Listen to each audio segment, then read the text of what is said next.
And so that's what I'm going to discuss about today. I just thought like it will be interesting based on the ongoing scenario. So thank you, Dr. Debasish, for giving me the freedom to pick COVID-19 and as a topic for today's discussion. I hope some of you will enjoy it. So actually, as the title of this whole training program deals with nanomaterial and nanotechnology, so I just thought like let us start the first slide with at least the nanotechnology related slide, because subsequently I am going to discuss a totally different topic, and I want to link here why I think that many of you who are working with nanomaterials or synthetic biomaterial synthesis might be also interested to know certain aspects of animal models in different diseases, including the COVID-19. And, yeah, and as many of you know, like in this COVID-19 scenario, uh, particularly the scientific communities, irrespective of their expertise, all of them came forward how to contribute something to understand or mitigate this disease. And definitely, nanotechnology has a huge importance to contribute in this aspect. So as this slide shows, like nanotechnology has a good opportunity to contribute in almost all aspects of COVID-19, starting from diagnosis, therapy, prevention. When I say prevention, like formulation for sanitizers, masks, and clothes. So in all these sectors, nanotechnology has already been actually proven to be useful. Particularly when we discuss about their use in health aspect or therapy aspect, nanotechnology has very much importance in vaccine biology, and also for designing um, detection kits and other therapeutics. So my what I want to convey here is what whenever we why only nanotechnology, anything that we imagine to be used for for application in human beings. So we know the importance of preclinical models or animal models, right? So like before going uh, to be administered in humans, as you all know, they have to go through certain stages to understand their efficacy and importantly their toxicity too. So there comes the role of animal models. So today, though as I mentioned, my lab is a cancer biology lab, but today I will talk about something related to COVID-19, and it's a new disease. Like many of you, like I am also new to this field. Like probably all of us are learning, throughout the world. People are learning. We are also learning every day. So So in this cartoon, uh, what is shown here, like like these are the different systems what people have adopted to uh, evaluate or to understand the viral pathogenesis, or to evaluate drug candidates or vaccine candidates against this virus, right? So like cell culture, as you know, so that there are some cell lines like these virus. These virus are dead particles, right? Like they don't have their mm, own life. Like they are outside a living cell, they are dead only. So they don't have any capacity to propagate by themselves unless and until they enter into a dividing cell or live cell, right? So, so what people are doing mostly, like starting from isolating the virus itself, people took help of cell culture model, which is a very conventional and traditional model, right? So there are some cell lines which are known to allow viral replication in them, right? So you must be knowing there are many type of cells available, commercially available, but the only few cell lines can be used for uh, uh, viral replication purpose or propagation purpose, because all the cell lines don't have the proteins that are required the entry of the virus or replication of the virus. So there are some cells you must have heard a cell line called Vero cell line, which is known to allow entry of virus and propagation of the virus. So what happened, people when initially uh, didn't have any knowledge about the virus, COVID-19 virus itself, they took the patient samples and used this cell culture model to isolate them. And then only we came to know at the molecular level or structural level that this is what is a coronavirus, and this is the uh, way it replicates, or these are the proteins or genes or RNAs present in this virus. So it has turned out to be very instrumental in understanding the virus itself.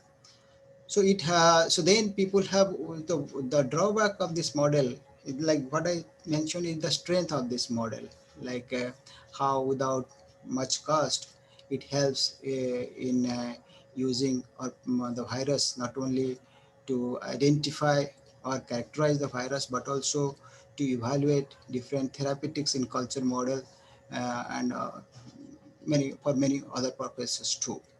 But the demerit of this model is, like, as you know, like this is only a cell line. It represents only one type of cell.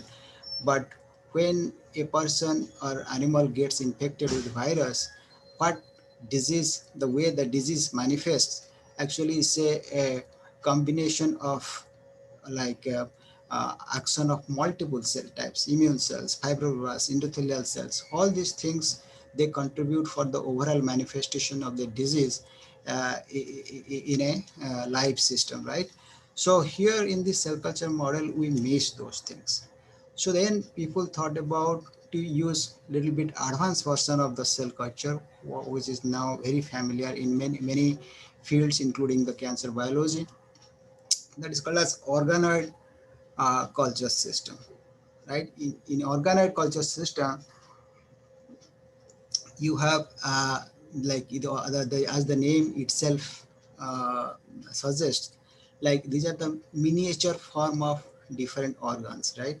So it is a it's a kind of ex vivo culture. Like outside the body, the cells will be cultured, but in a miniature form of the organ.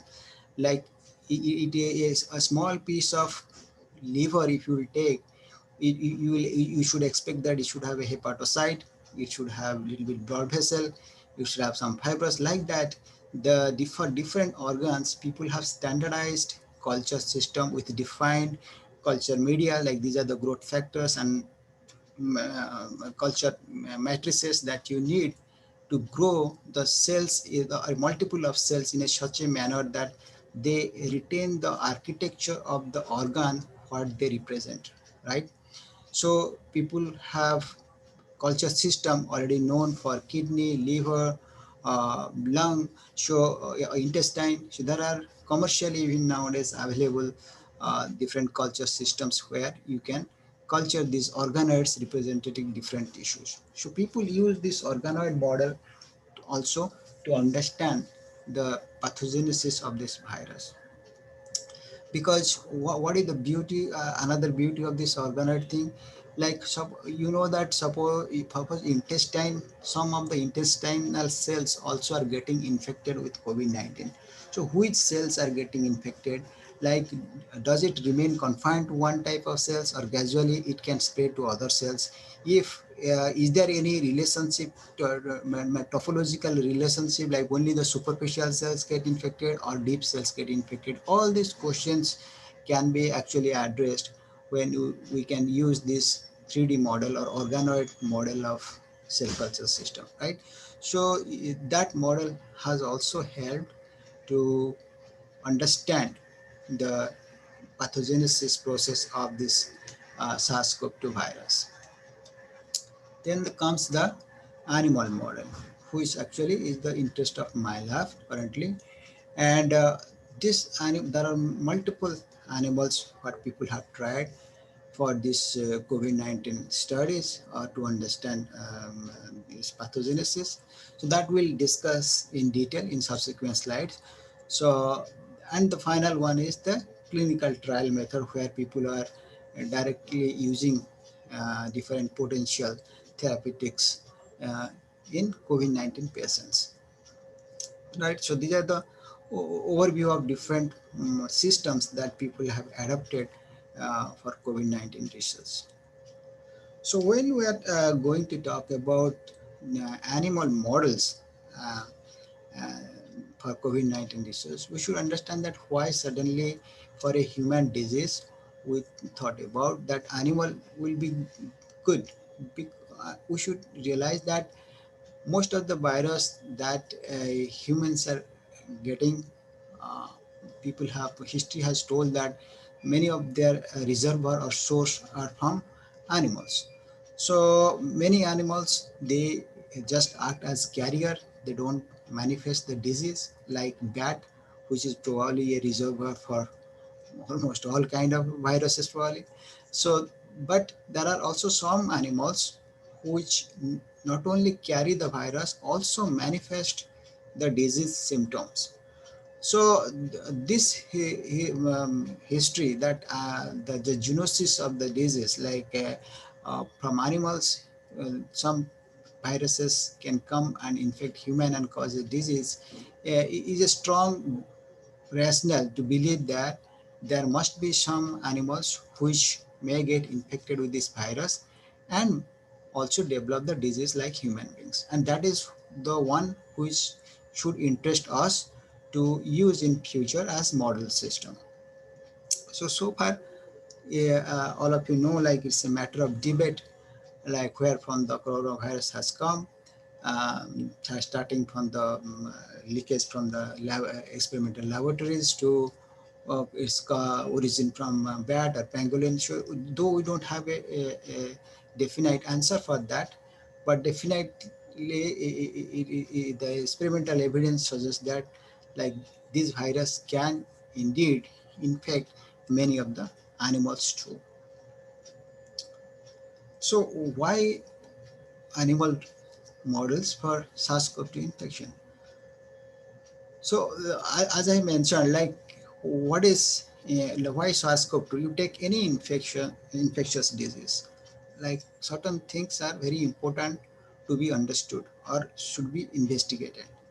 Starting from its route of like its transmission, how the virus is spreading from person to person or animal to person or animal to animal. What is the route of transmission? Okay, whether it is going through droplets or aerosol or contact, all these things has to be understood to actually to contain this disease, right? And there definitely model system can be useful, and we cannot just directly do all those investigation in a short period of time in human system. Then comes like susceptibility. Like is there any people of different age or sex which are differentially susceptible? To understand that, definitely if you will do a data analysis for a long period of time from the human patients, you may come to know about that, but that will take a long time due to heterogeneity uh, from patient to patient. And also when I say heterogeneity not only age or sex. Heterogeneity means what is their genetic makeup, like from which country they belongs to, what are the other comorbidities they had, what do they have taken any kind of medication before or not. All these complexities actually uh, mask the real interpretation of this kind of studies. That's why animal model provides a more controlled uh, study design to ask this kind of question. Okay, to understand like is there any biasness of any gender or um, uh, age for susceptibility towards this disease. Likewise, like pathogenesis of the virus. To understand when I say pathogenesis, it is starting from entry of the virus, how virus enters into the cells, which organs mostly get infected or affected. Then once the virus enters, uh, what kind of damage it causes, and also like how the whole system uh, reacts to that kind of damage or infection. So that also a very important information that comes through animal studies. Then definitely all of you know like preclinical clinical models are instrumental to evaluate therapeutics. So when I say therapeutics, like it mostly these are antivirals, and also therapeutics like corticosteroids, which are not antiviral, but they are very useful for managing the disease. So different therapeutics can be evaluated if we have a good model that recapitulate different features of COVID-19, right? So then also the vaccines, which are preventive medicines, you can say. So those therapeutics also um, can be evaluated in animal models, as which actually can generate the kind of immune reaction that we expect in human beings, right? And also you can, when now people say that your blood pressure, diabetes, and all these morbidities actually complicate the COVID situation. How to evaluate that experimentally? All these are observational things coming from clinics, right? But really, what are their role that can be evaluated only in a controlled system, and which is possible in animal models only. Suppose like you have a question like, can the infection with common flu virus will have any impact on future infection with COVID? So how to investigate that kind of question? That's not possible in human to do it, at least ethically it's not permissible. That's why there comes again the animal model. So these are the positive points, or which actually advocate to go for preclinical studies in almost all human diseases, including COVID-19. And when we think about or discuss about any animal model for a disease, the most important thing is like how closely it can recapitulate different events that we see in human, right, for that particular disease. So does it infect the same kind of organ that is involved in human? Does it causes same kind of mortality that we see in human? Does it stay for that period of time that what we see human? All this point, how closely a model can mimic the features of a disease in human is very important while we think about to pick any model. So um, that should be always remembered, right? And so here you can see, like particularly in case of SARS-CoV-2, after the virus entered through our respiratory system into our lung, there are different things can happen, and broadly they can divide it into two parts, right? As we have seen in COVID-19 patient, some stays asymptomatic, some are mild symptomatic, and some go for a severe disease where they need respiratory assistance and other things, right? Pulmonary involvement is more in that case. So the left hand side you can see the this one, like you when you have once infection is there, our body will react to that infection, right? So naturally, the host response will be generated to eliminate those cells which have got infected. And most of the time, fortunately, in COVID cases, our body will be able to mount that level of immune system, like to eliminate those virus. Mostly the cellular system, macrophages or T cells, all these things will eliminate that viral infection. And so the whatever little bit inflammation will happen, the that is actually essential in that stage to to be there, right? Because we need that certain level of inflammation to be generated to clear this virus from our body. So that is a protective immunity, and eventually the disease goes out, right? After some 7 days, 10 days, the patients feel normal, and the disease gets resolved. But unfortunately, the major problem in COVID is the hyper inflammation, right? Even the virus gets eliminated after 7 days or 8 days, but still the host response doesn't stop there. Rather, it gets more aggressive. Even in absence of virus, the host immune system somehow nobody knows what it further detects. Is it the residual viral molecules which are persisting, or the body somehow in those patients uh, are responding to a cascade of things that we don't understand, like where the inflammation has to stop, it doesn't stop, it continues. Does so? Some people say that it is the lung damage, if in within the 7 8 days period where it should start coming back to a normal thing, the level of lung damage might be creating such a kind of signal that the body is constantly feeling that as if there is a constant pathogen presence or inflammation is there, or body is trying to heal that. So nobody actually, no exact answer is there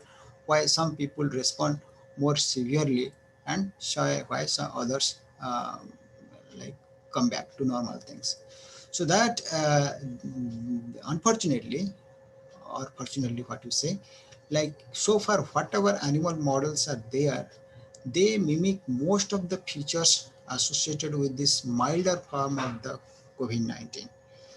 The lethal form, where you need a oxygen support, like a forced ventilation or whatever you say, like when you need the oxygen support in human beings, that form of severe disease, so far no animal model has produced. So that is a limitation. So that's why most of the things related to that, a severe form of the COVID-19, is not that well studied in any animal models. So, but it's not like animals models have not helped anything. Like they have turned out to be very instrumental for evaluating different antivirus, and also importantly the vaccine candidates, because fortunately these animals, though the disease is self-limiting in them, but they produce antibodies, or they show the seroconversion as people see in humans. So, but in at a different level. Some animals show different features, but at least they manifest certain aspects of COVID-19. So the question must be coming to mind, like, so is there any question kind of animals we should try when initially this outbreak got noticed, like why people didn't immediately thought to use dogs, or why people didn't immediately thought to use rats, right? Why people thought about to use specifically some animals? Because due to two reasons. One thing is some of these animals, because immediately after characterizing the virus, people came to know that this is a coronavirus. So we have already seen corona before. the SARS virus. The SARS virus, the coronavirus, people that time around 2005, people know that this SARS virus actually binds to a protein called ACE2. And that time people also know that some animals who express ACE2 protein, they are susceptible to this infection. That time people know that if you give corona to a goat, goat will not get infected. If you get corona intranasally, even you will put in a cow, cow is not going to infected, because probably these animals don't express those so-called virus receptor in the lung. That's why they are not permissive. Technically people say those animals which allow a virus to grow in them, they are the permissive host. Their body allow the virus to enter into their cells. So then based on that previous knowledge, people thought about to use some animals which are known to express this ACE2 protein. So that immediately one animal what people very confidently thought about to use is a transgenic mice. This is a mice which is available in Jackson laboratory commercially. So this mice actually expresses a human ACE2 protein. This is a artificially engineered mouse. Okay, and it expresses ACE2 protein in different organs, including the lung. So, because that time when in last year, when people thought about to order these mice from Jackson, people realized that Jackson don't maintain these mice or colonies that time, because there was no demand that time. People who were investigators around the world were not that much interested to use these mice for any kind of thing. Okay, so immediately when people started looking for these mice, then Jackson told that, okay, you wait, we have preserved the sperm of these mice, we will revive them, and it will take 4 5 months to give the scientific community these mice for their research purpose. So when people are waiting for these mice, that time fortunately people came across other models, the hamster model. I will discuss that. So when I'll go through different models, I'll just tell about their strength and weakness. So my mice models are very famous because they are very cheap to maintain in economically. They are cheap to maintain in animal houses. They can be bred easily. They can be handled easily, and also they they manifest some of the features of the disease that we see in humans. So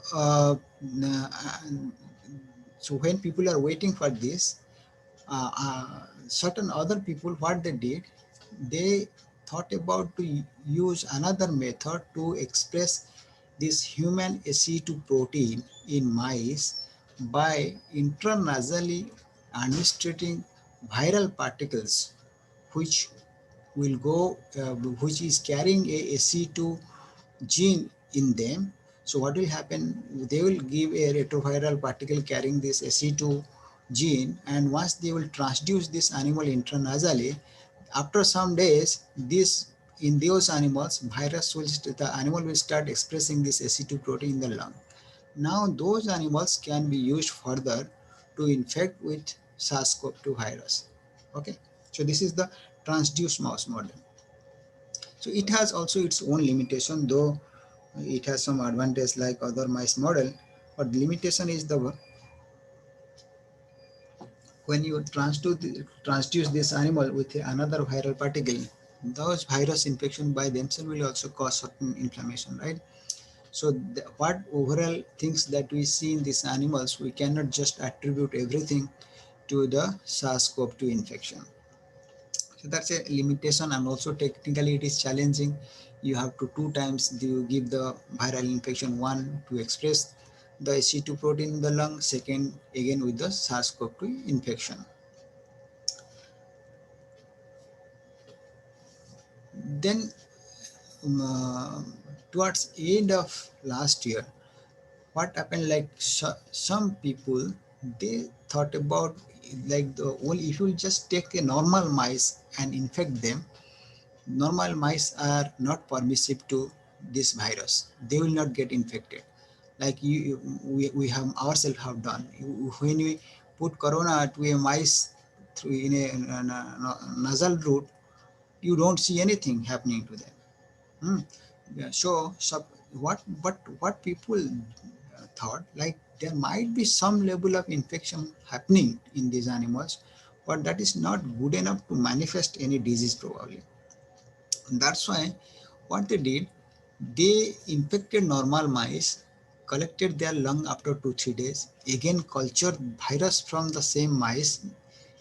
After expanding that virus, again infected a normal mice. So this is called as passaging the virus in the mice itself till the virus will get adapted to the mouse system. So these are called as mouse adapted SARS-CoV-2. So passaging the virus again and again through mouse system will probably select certain varieties of SARS-CoV-2 which will ultimately infect these animals, because now they are adapted to the mouse system. They know how to escape mouse immune cells. They know where to enter, how to enter. So some people generated this mouse adapted SARS-CoV-2 strain, and they demonstrated that these mouse adapted viruses can be directly used in normal mice to infect and create the lung pathology. Okay, so but it has also its own limitation. Again, like uh, so in this model you have to confine to only one type of viral isolate or variety. You don't have a liberty.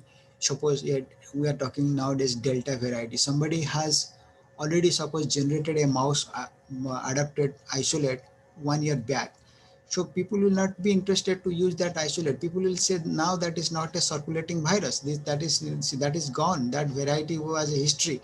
Now people are talking about what is the recent concern, right? So then people may not get interested, because now delta, if you take the delta virus and give to mice, they may not manifest the same way as we see with a already adapted isolate. So these are the limitations of this mouse adapted isolate systems. Now comes the hamster model. So this is also our favorite model, because my lab was working with hamster for cancer biology studies. Because hamsters, uh, they have some pancreatic cancer, like there are some pancreatic cancer cells available from hamster origin. So we use that hamster pancreatic cancer cell line for to understand different things in hamster model. So as we had already hamster, that's why when people started believing that hamster could be used for SARS-CoV-2, we also got interested to check that. So I will discuss later on that what we have done in that regard.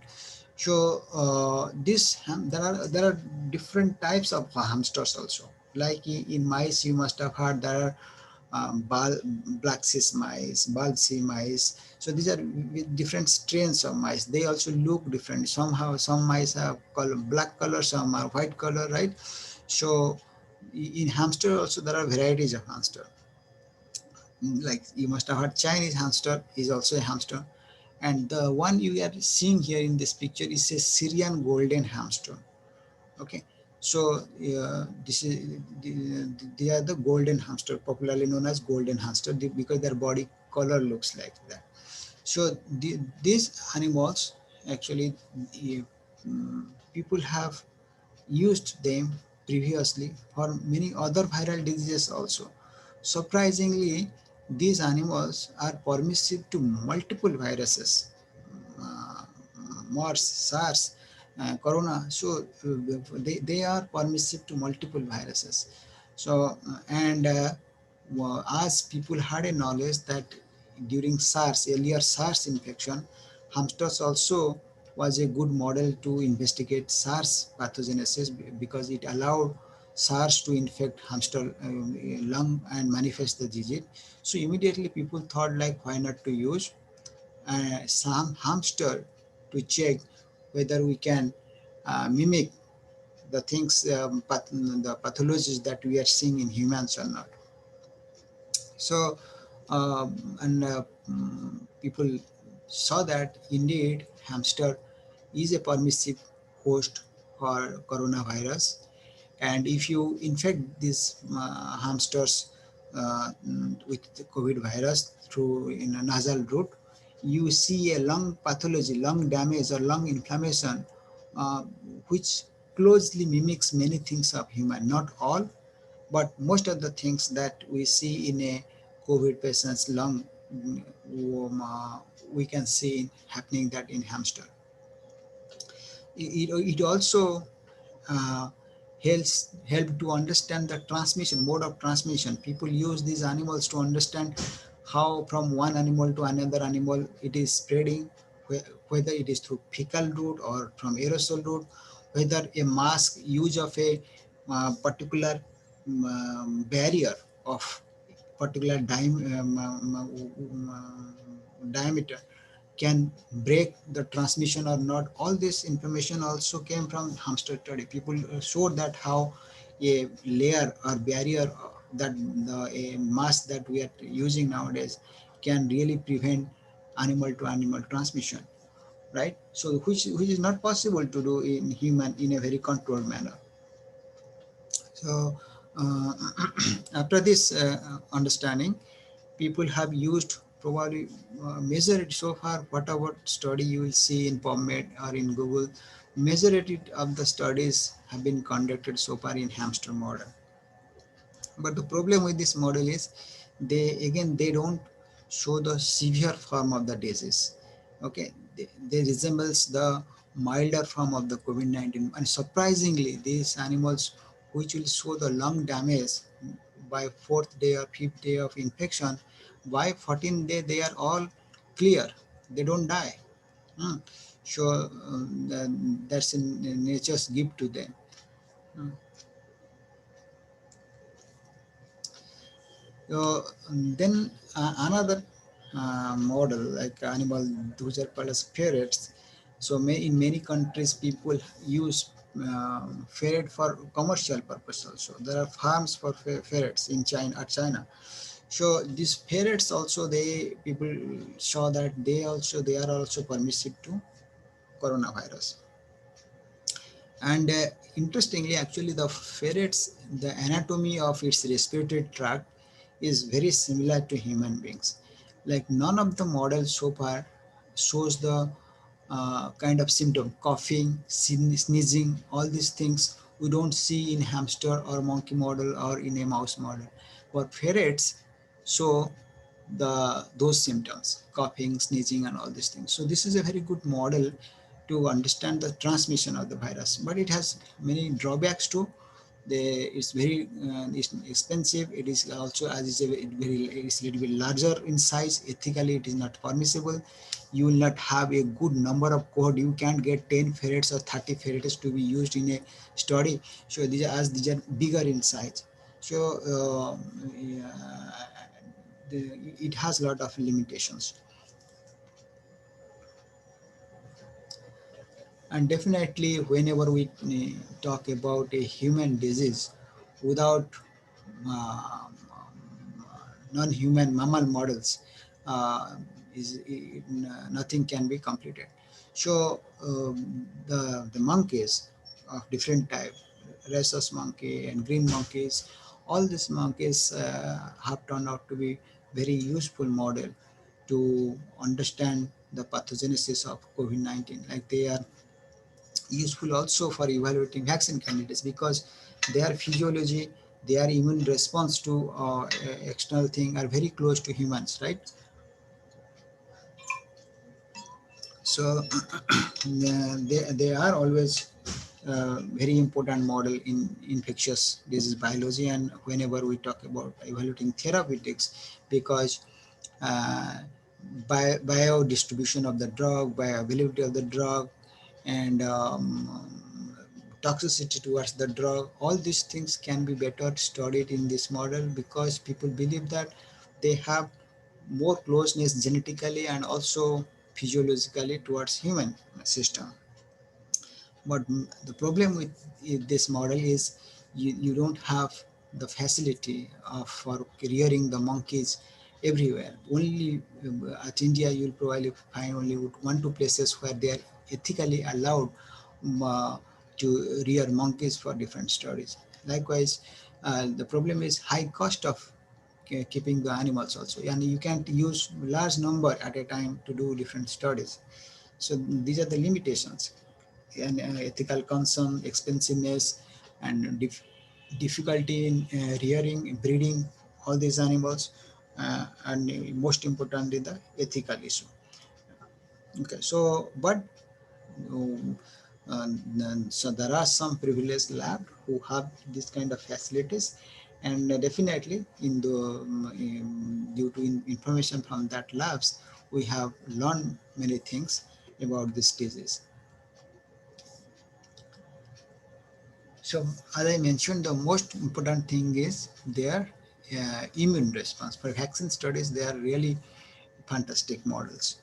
And as I mentioned, there are different type of monkeys also.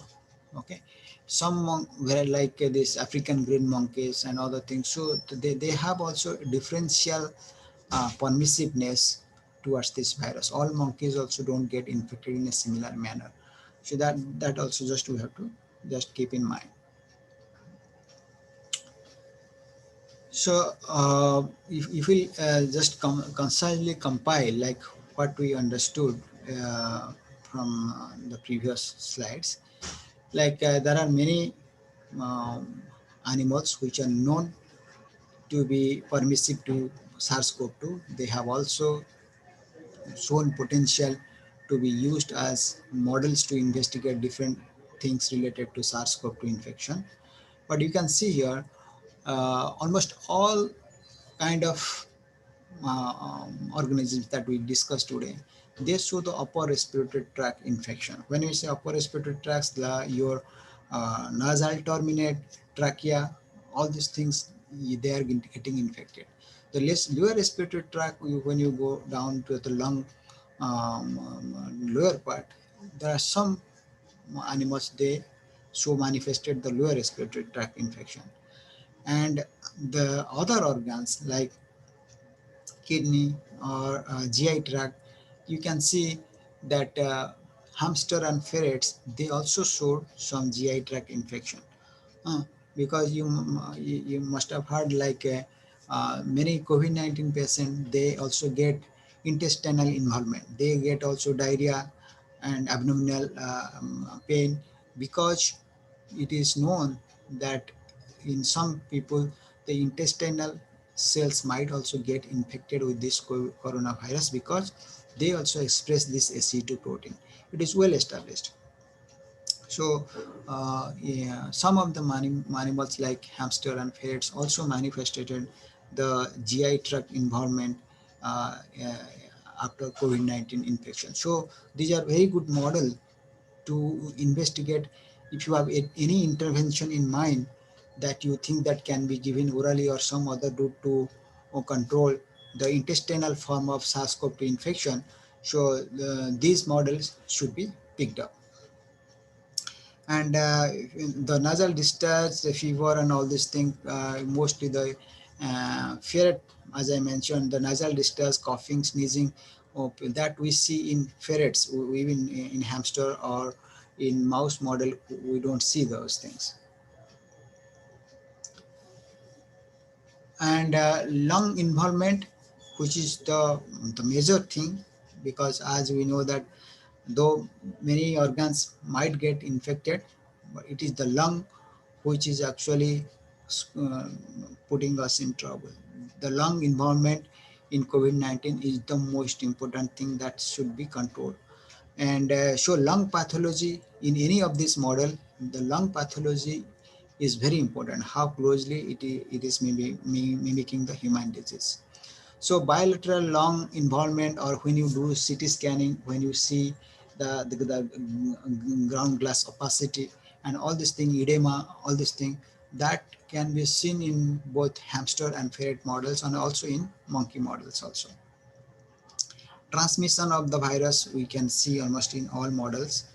And when we talk about immunological response, you can see hamster, non-human primates, in its means non-human primates like monkeys, ferrets, mice, all these things they showed seroconversion.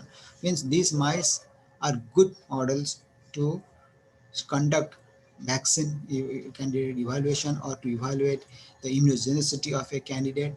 All these models can be used. So far, multiple studies have been done throughout the world, and you can see all kind of studies, starting from to understand the transmission of the disease, to evaluate vaccine and antiviral candidates' efficacies, to even to understand the comorbidity. The last one you can see the comorbidity studies. Mostly people have used this macaque model. So almost all kind of questions people are trying to understand through using these models. Okay, in some of the things that we didn't understand from the clinical data are getting clear out of these animal experiments. Okay, so so we are very sure that not only in the current scenario, even in future, all these animal studies or models will be instrumental for COVID research and also for other diseases too. So this slide is showing the manifestation or the windows how the COVID-19 disease progress actually, and all of you know, like it has a stage-wise progression from a mild form to a severe form, right? So many of the people who reach up to day 10, they recover. Okay, only after 11th day, some people, they this is where the severity of the disease increases.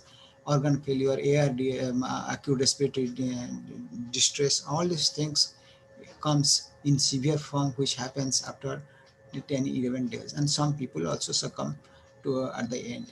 So you can see there are these are the stages through which the COVID-19 is getting manifested. So there is a huge opportunities for evaluating therapeutics for different conditions. So when we say antiviral candidate evaluation, it has to be done within the 5 to 6 days of the infection, right? Because we know that after 6 7 days, virus is almost gone from the lung. Though your RT-PCR test may say some presence, but that is not an infectious virus particle. So see, if we have antiviral drug to be evaluated, it has to be evaluated within 6 7 days. If you have a drug which you want to use, whether it can control the hyperinflammation, unwanted inflammation or not, that should be evaluated at the late phase, like steroid, like IL-6 antibodies, anti-IL-6 antibodies, or all these things should have a utility towards the late or severe phase of the disease, right? So you should not use them at the early phase, because early phase you need some kind of inflammation or immune system to react towards the infection to clear them. So these are the different windows where different therapeutics has to be evaluated.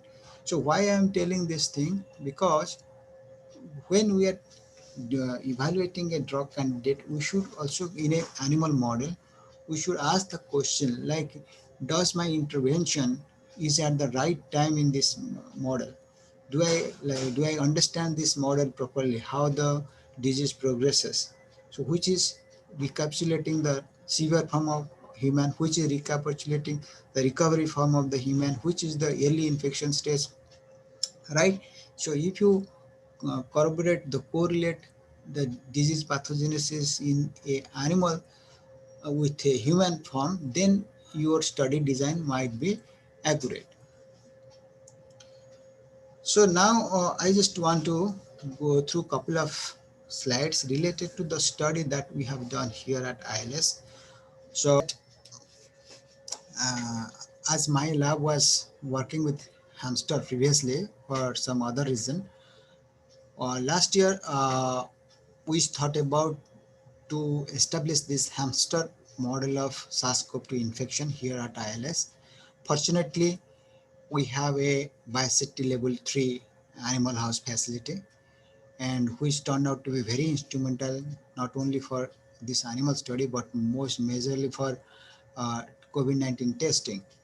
So we are significantly we are contributing to the state COVID-19 testing activities.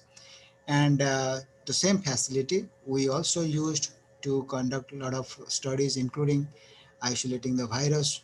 And we have the virologist also here at institute, and Dr. Shoma Chattopadhyay and Dr. Gulam Saib, they took initiative to isolate from local patients samples the viruses, and they have already isolated around 15 16 isolates from different patient samples. We have already characterized those viruses, which sequencing has been done, their growth kinetics, their infectivity property, all these things has been already established. And so that turned out to be a blessing for us that people with multiple expertise, we come together and thought about to contribute whatever possible from each of us. So what we did, using one of the isolate that has been isolated here at ILS, we went ahead and challenged some hamsters with these viruses, with the local isolate. So after challenging these viruses, we isolated tissues. We checked their different parameters like clinical signs like body weight, body temperature, and if they have any other respiratory symptoms. All these things we regularly monitor. And also we isolated tissue samples after sacrificing these animals at different days. Year after 4 days of infection and after 14 days of infection, we did, and also did a proteomics analysis to compare what are the different differential proteins that are altering in these models. So here you can see what we see in these animals after SARS-CoV-2 infection. So the mock infected means the animal which were intranasally given only PBS without the virus. The one which is infected, you can see how what kind of red patches. These are the hemorrhagic patches present on the visually grossly. You don't have to use any microscope. The moment you open the chest cavity of this animal, at day 4, you'll see congestions, visible congestions on the surface of the lung. And this is 100% phenomenon. Every each animal who got this virus will have this kind of phenotype after 2 days. And when you will process these tissue samples for knowing the histopathology, for analyzing the lung damage, you can see that the left side one is the normal lung architecture. This round what you are seeing, it is not actually a damaged area. The round gaps that you see are the alveoli, the air sac through which the air exchange happens, right? They should actually remain like this. The gap, the round shape is good for us. Okay, so the B that you are seeing is a bronchi, like the bluish color. This border cells are the epithelial cells of a bronchi. eh? The tract through which air comes and enter into these alveolar sacs, and alveolar sacs are actually have small capillaries around them through which air exchange happens. In this tract, inside the bronchus or trachea, you should not expect presence of any exudates or cells. But you see this side, the infected lung tissue section. You see inside this is also a bronchi. How these blue dots are actually the immune cells. How much they have infiltrated. This is equivalent to a pus the dead cells, then your immune cells, all these things what you see in a wound area which make a pus kind of thing is actually is equivalent to a pus present inside the bronchus. When we cough, whatever come out of in even normal coat is equivalent to pus only. But here you can see the severity of the damage, severity of immune eh, cells involvement.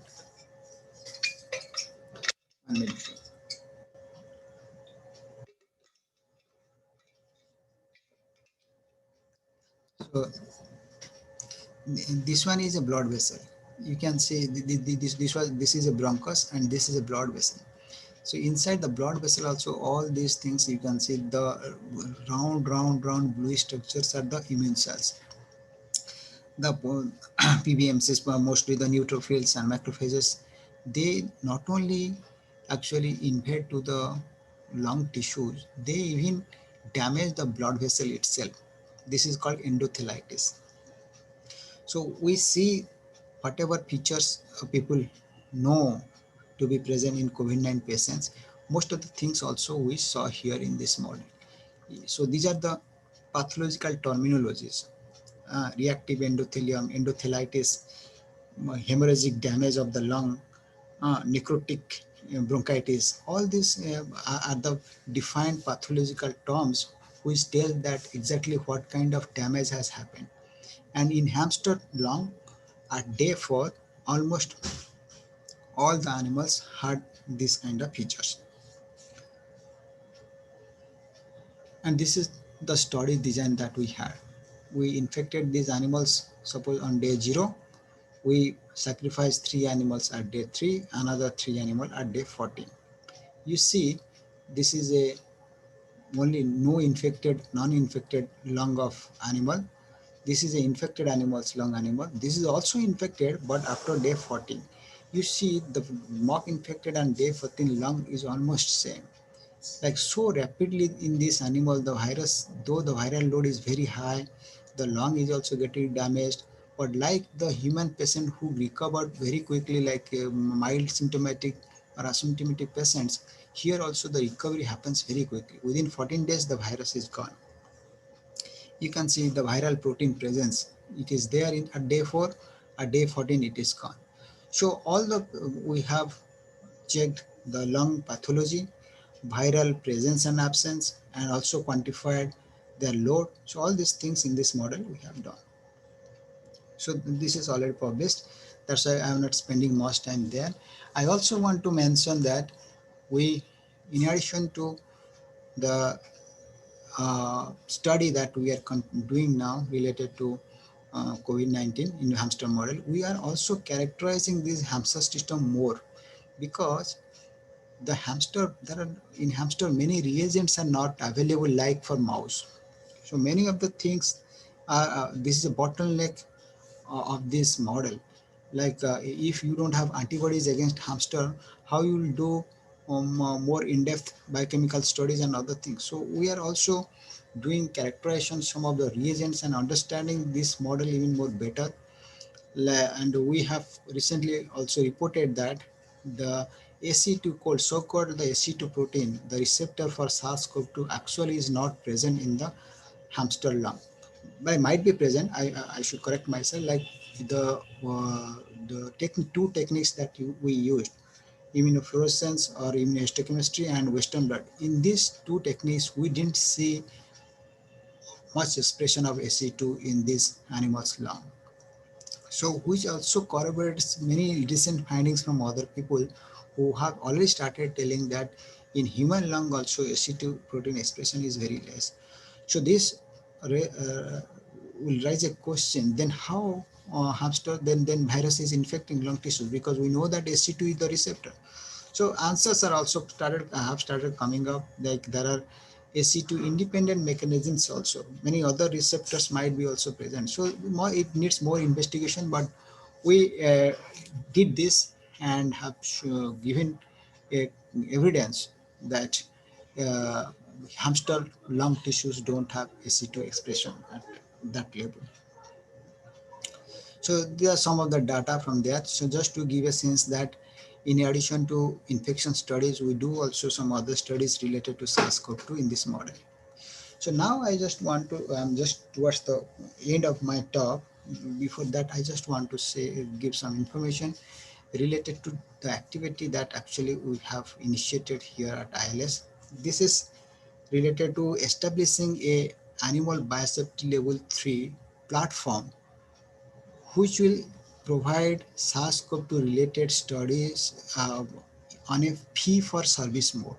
So Department of Biotechnology and BIRAC, they have funded us with a project to establish a animal biosafety level 3 facility at ILS on a large scale, which will cater the need of different investigators, both private, government, and startups also, to if they are interested to evaluate their candidate antiviral property against SARS-CoV-2 or vaccine candidate, they can approach us to do that. So BIRAC has given us 1 year time to complete this facility, though we have one existing facility, but which is a smaller one and only good enough for our internal use.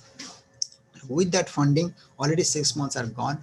We have already progressed a lot. It's ready almost, and so just before that, I want to show one video, uh, and then I will tell what you can expect from us in this facility before I'll conclude. Uh,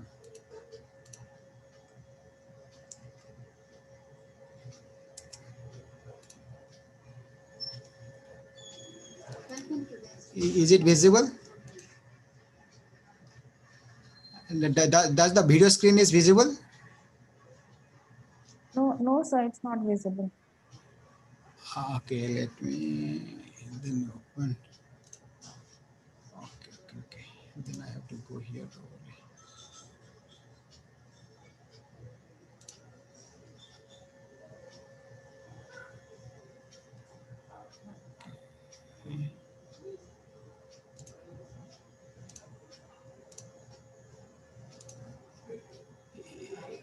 Is it now visible?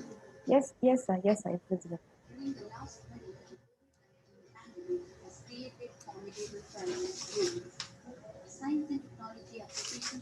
So can you please increase the volume? 1 minute, let me see.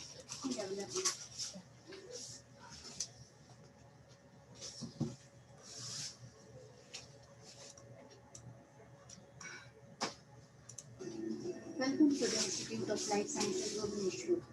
During the last 1 year, the COVID-19 pandemic has created formidable challenges globally.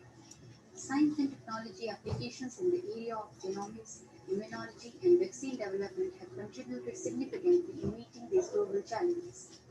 ILS scientists and students have played a significant role to augment Odisha's testing targets, conducting over 150,000 RT-PCR-based tests. They have also embarked on research studies on various aspects of COVID-19 disease progression and management. One of the significant research work carried out at ILS was development of animal challenge model for SARS-CoV-2 infection. ILS has a well-established dedicated state-of-the-art animal house facility for breeding, rearing and experimentation using rat, hamster and different mice strains. During the pandemic, ILS scientists have successfully standardized hamster and mouse model of SARS-CoV-2 infection. All these experiments have been carried out with due regulatory approval in our VSL-3 facilities with advanced instrumentation facilities. Recognizing the critical importance of rapid development and deployment of effective antivirals and vaccines against COVID-19, ILS is establishing an advanced animal biosafety level 3 platform. We are grateful to the Department of Biotechnology, Government of India and BIRAC for generous support in establishing such a first of its kind facility in the eastern region of the country. We sincerely hope that this national level animal biological safety level 3 platform will serve in carrying out preclinical evaluation of potential antiviral drug or vaccine candidates against SARS-CoV-2 infection. The platform is cater to the need of private and government institutes in a collaborative or fee-for-service mode. A team of ILS scientists will supervise the facility, and dedicated staffs will be engaged for a quality control and assessment. This platform will go a long way in contributing to current pandemic and strengthen and build our capacity to address any future challenges.